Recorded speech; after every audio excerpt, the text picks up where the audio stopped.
Eccoci insieme, cari telespettatori. Allora vi presento il nostro primo esperto, il nostro primo interlocutore. Abbiamo il piacere di avere qui in studio il dottor Francesco Francini Pesenti, che è medico nutrizionista, azienda ospedaliera di Padova, docente di scuola di specializzazione in scienze dell'alimentazione e dietetica. Grazie dottore di dedicarci del tempo.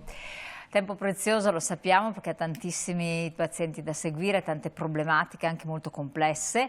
Noi non affrontiamo questa volta le problematiche complesse, che sappiamo che sono anche le malattie rare, insomma sono diverse patologie anche molto gravi che voi affrontate, che lei affronta in azienda ospedaliera. Andiamo dalle cose un po' più comuni, più diffuse, che però in qualche modo gravano sulla qualità di vita di tante persone e quindi rendono la vita più difficile. Tante volte non ci si sa dove orientare, a chi rivolgersi, non si sanno le cause di tanti problemi.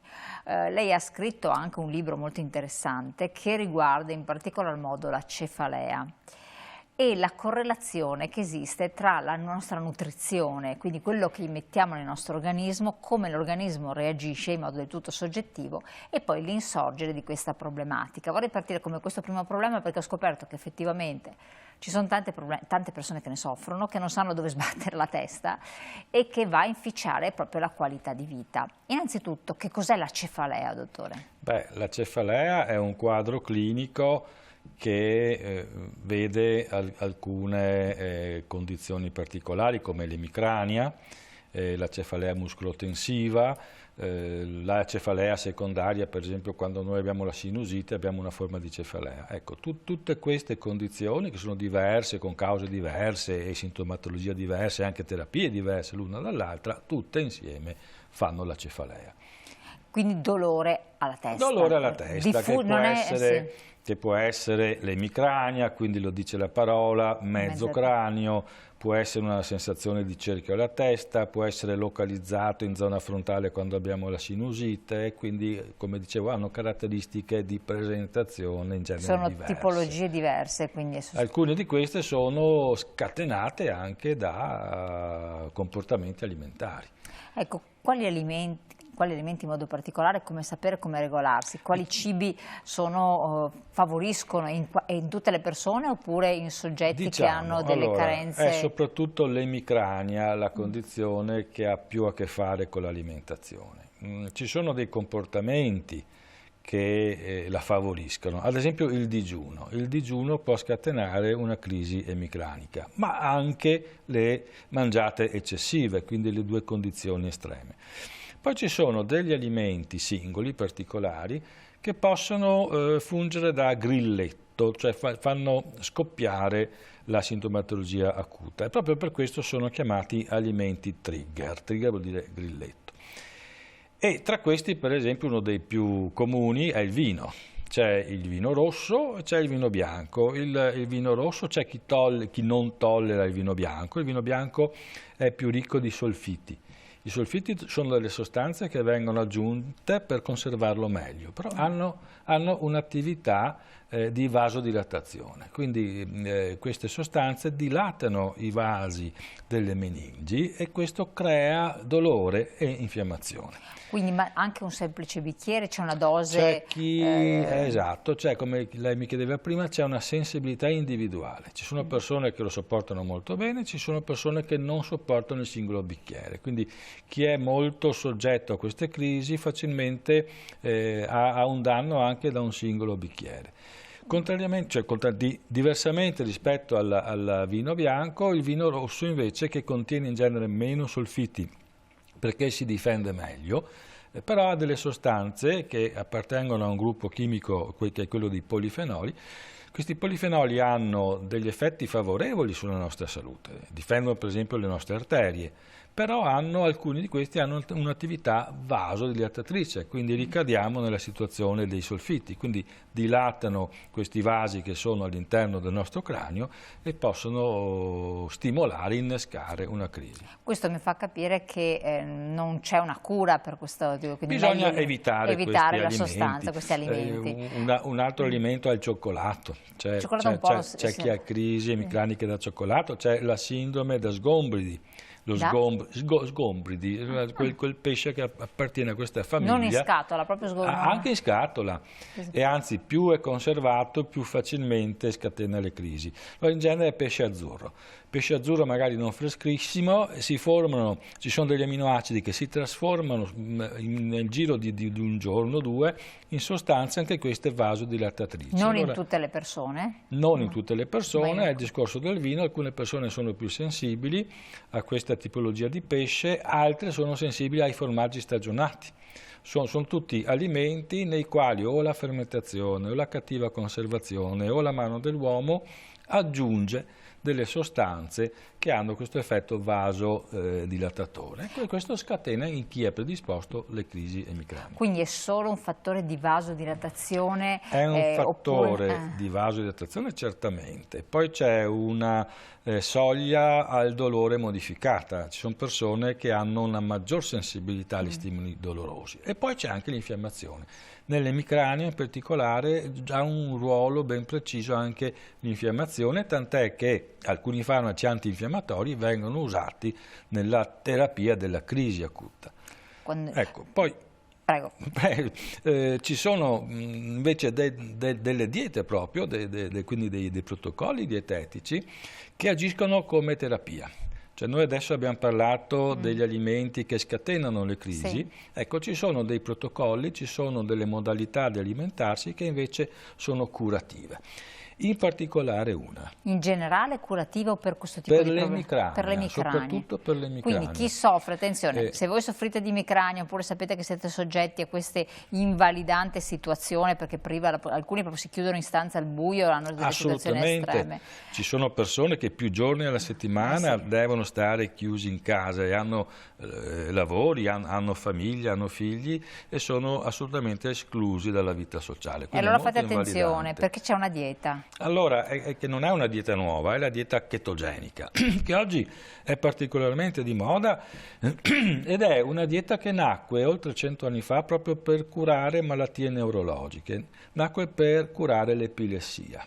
Poi arrivarono i farmaci e quindi ci si dimenticò di questa dieta che fu ripresa negli anni 70. Adesso si è visto che l'emicrania, anche quella che resiste ai farmaci, cioè il bello di questa dieta è questo, che ci sono pazienti che resistono anche ai farmaci più innovativi e peraltro i farmaci hanno tutta una serie di effetti avversi, per cui curarsi con una dieta vuol dire non avere neanche gli effetti avversi dei farmaci, che rispondono molto bene alla, sottrazione, all'eliminazione dei carboidrati dalla dieta. La dieta chetogenica è quella dieta in cui noi togliamo i carboidrati, quindi non mangiamo pasta, non mangiamo pane, riduciamo la frutta, non mangiamo la polenta, le patate, i grissini, gli biscotti, e appunto lei si chiederà come facciamo a vivere. Ci si riesce, ecco, lei... Però è una vita... Allora, una dieta chetogenica intanto va seguita da un sanitario competente, perché bisogna conoscere. Ecco, ho fatto bene a dirlo, non fate da soli la dieta chetogenica perché è privativa e può provocare anche delle conseguenze. Per carità, è più varia di quello che possiamo immaginare, perché per esempio possiamo mangiare quasi tutti i cibi che noi includiamo nei secondi piatti, quindi i vari tipi di carne bianca, rossa, il pesce, il formaggio, le uova, ecco, si possono mangiare, quindi questo è già un bel vantaggio. E poi ci sono degli alimenti anche che sono preparati apposta dall'industria per sembrare pasta, per sembrare biscotti, invece sono fatti di proteine e grassi. No, questi sono proprio gli alimenti per le diete che gli inglesi chiamano low carb, cioè con bassi carboidrati. Hanno un costo, però possono contribuire a rendere meno monotona la dieta. Poi c'è per esempio la frutta secca oleosa, quindi le noci, nocciole, mandorle, perché anacardi. La frutta, lei citava prima la frutta. La frutta fresca ha zucchero, ha fruttosio e altri zuccheri, per cui limitate quantità sono tollerate, grandi quantità no. Quindi anche per questo bisogna rivolgersi a una persona che ha un po' di competenza, che ti congegna una dieta fatta un po' su misura tua, nella quale si include anche la quantità di frutta che si può tollerare in un regime chetogenico. La verdura?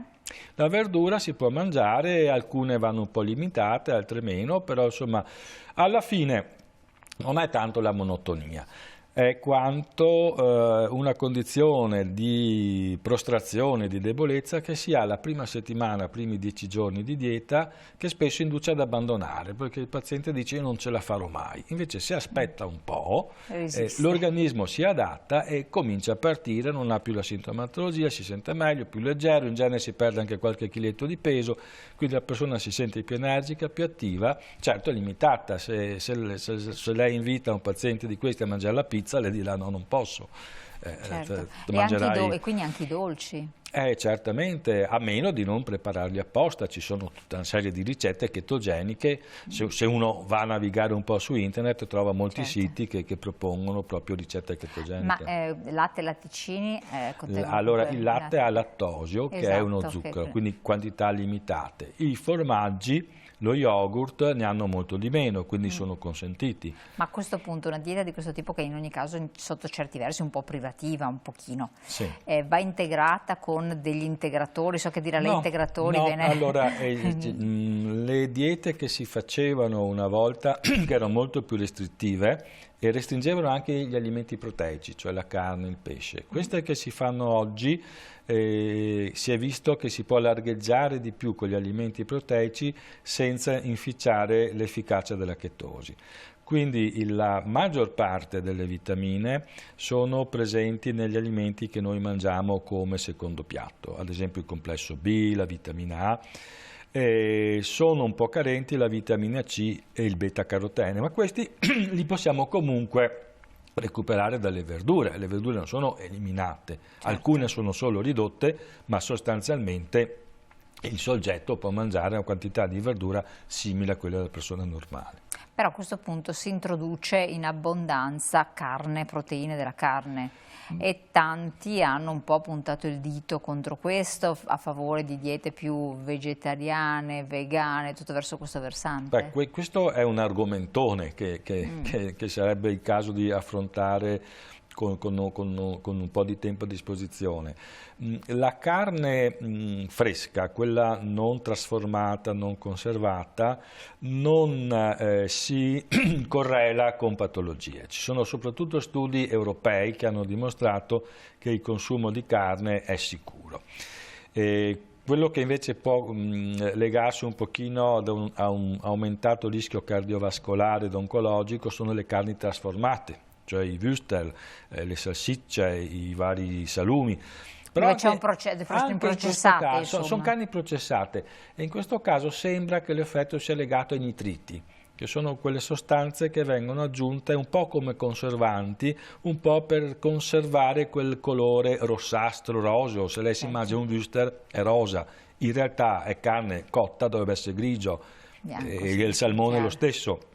Quindi togliendo questo ingrediente non si rivelano più pericolose nemmeno queste. E peraltro la dieta chetogenica può essere fatta anche senza carne, può essere fatta con le uova, appunto con i formaggi, i latticini, ci possono usare le carni bianche, tranquillamente il pesce, no? E quindi c'è la possibilità di variare un po' per tutti i gusti. Ecco, il nutrirsi in questo modo può danneggiare i reni, il fegato, quindi con una dieta chetogenica andare ad aggravare alcuni organi? Noi abbiamo pazienti che stiamo seguendo da anni anche con l'emicrania e non si vedono effetti dannosi. Peraltro la letteratura è anche abbastanza ricca di casistica, soprattutto nei pazienti, in buona parte pediatrici, che per anni sono stati trattati con diete chetogeniche per l'epilessia. Per l'epilessia addirittura? Sì, per l'epilessia è un trattamento, si usa ancora oggi, soprattutto in età pediatrica, per l'epilessia resistente ai farmaci. Noi la usiamo nell'emicrania resistente ai farmaci, c'è chi la usa nell'epilessia resistente ai farmaci. E qui usano dei modelli di dieta un attimo più restrittivi di quelle che utilizziamo noi. Però nonostante questo sono delle diete relativamente sicure. La cosa che si osserva più frequentemente è un certo aumento dell'acido urico. Ecco. Però come, ripeto, in certi casi bisogna intervenire anche a livello farmacologico. Se la dieta è assolutamente utile perché mi riduce drasticamente le crisi epilettiche o mi mette in condizioni di fare una vita normale a un paziente con l'emicrania, non sarà un po' di aumento di acido urico che andrà a frenarmi, per cui alla peggio utilizzerò un farmaco, però se devo usare un farmaco dovrei essere un medico per prescriverlo e per gestirmelo, quindi sono comunque dei protocolli che vanno seguiti, anche se sicuri, ma vanno monitorati nel tempo e bisogna intervenire in modo corretto qualora noi vedessimo qualcosa che non funziona. Ecco, dottore, come si fa a capire se la persona che accusa questa cefalea, questo mal di testa, il suo problema è legato proprio all'alimentazione? Allora. Perché tanti magari hanno provato tante strade, di tutto e di più, conosco molte persone, c'è chi diceva legata alle posture, ai denti, insomma spaziano nell'immenso campo di qualsiasi organo possa essere danneggiato che poi provoca la cefalea. Poi invece lei dice l'alimentazione. Allora, noi vediamo che un soggetto, magari è lui che ci riferisce, io soffro di emicrania, sto male quando sento un rumore forte, quando vedo una luce intensa, quando non mangio digiuno o quando bevo un bicchiere di vino bianco. Quindi si chiede al paziente: ma ti sei accorto che c'è qualche alimento che te la scatena? E d'altronde, togliendo questi alimenti non è che sparisce, non è che guarisce, certo. Cioè togliamo dei trigger, però poi la patologia rimane. Mentre la dieta chetogenica è proprio terapia. Quindi, cioè si potrebbe guarire? Si sta meglio finché la si segue. Allora noi stiamo osservando questo. Abbiamo soggetti che l'hanno fatta per 2 anni, l'hanno fatto per 1 anno, dico sono stanco, vorrei mangiare qualcosa di più o di diverso. Allora abbiamo visto che passando, se uno inizia subito con un altro tipo di dieta funziona poco, ma se uno inizia con la dieta chetogenica, la segue per un numero cospicuo di mesi, anche 1 anno, anche più di 1 anno, ma poi aumentiamo un pochino la quantità di carboidrati, vuol dire che inseriamo un po' più di frutta, vuol dire che inseriamo un pochino di pane, un pochino di pasta, ecco che comunque il paziente mantiene i benefici che ha ottenuto con la dieta chetogenica. Però non si può guarire, cioè chi ha questo problema non abbiamo i dati, nel senso che nessuno ha fatto nell'uomo degli studi con la dieta chetogenica così a lungo per dire sono guarito. E quanto tempo ci vorrebbe? Quanti anni ci vorrebbero? Ci vogliono anni e anni di osservazione. Quindi siamo ancora all'inizio, ancora troppo presto. Siamo all'inizio, cioè le prime osservazioni che la dieta chetogenica può essere utile nell'emicrania sono di qualche anno fa, per cui nessuno ha grandi casistiche, nessuno l'ha studiata per più di qualche anno. Assolutamente. Ci sono delle diete portate nel tempo che adesso, passando il tempo, avete riscontrato che effettivamente risultano essere state dannose? O degli alimenti? Se ci sono, la dieta più dannosa è quella ipercalorica, cioè quando uno mangia troppo, indipendentemente da cosa mangia, fa male.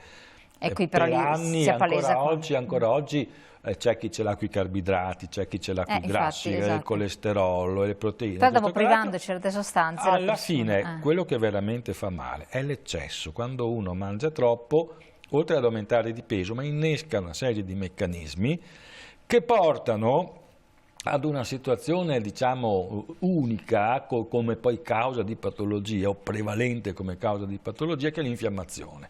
Se io aumento di peso, innesco una infiammazione di basso grado, cioè non è che mi arrosso, ma sono infiammato anche se non me ne accorgo, tanto che se faccio alcuni esami del sangue per rilevare l'infiammazione la trovo, e questa infiammazione col tempo peggiora per esempio l'azione dell'insulina, e quindi vuol dire che la glicemia aumenta, rischio diabete, stimola, fa partire dei meccanismi, favorisce dei meccanismi che possono portare al cancro, quindi capisce che può essere alla base di tutte quelle malattie che oggi si chiamano malattie non trasmissibili, che una volta si chiamavano malattie degenerative. Le principali sono le cardiovascolari e i tumori.